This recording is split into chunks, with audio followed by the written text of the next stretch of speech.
Giuseppe, hello Axel and Vanessa. Thanks for your Giuseppe. time. Nice discussion. Question to the experts. So this you then, question for you. Fixed or variable mortgage interest rate at the moment? If you were here, we talked about this fixed one for sure. Buying it and holding it 10 years, the variable one might be a little bit lower, but this changes, right? So if you get the higher one, you have to pay the higher one. And variable one makes only sense for a different strategy here. Or in the US, it makes sense. I think we talked about this. US is different, right? Banks, they work different, but here's also completely different. So we cannot compare it. But variable here in Germany makes sense if you do a strategy which is called fix and flip. So you fix, you buy a property, you fix it, and you sell it. Because you just have a little time to sell your property, and then you can do that one. But buying a property and holding it, for sure a fixed one.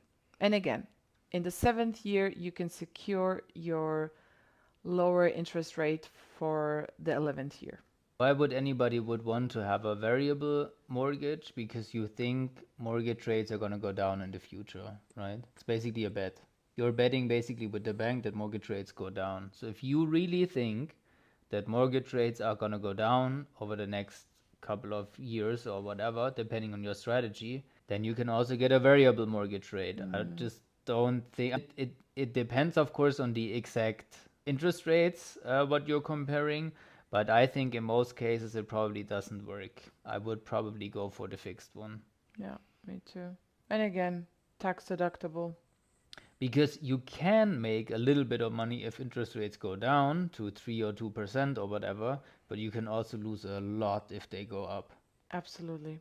Just very risky, and I think there's not that much to gain, but a lot to lose. It is already a big investment, guys, right? So why getting more into risk if you don't need to go into that, right?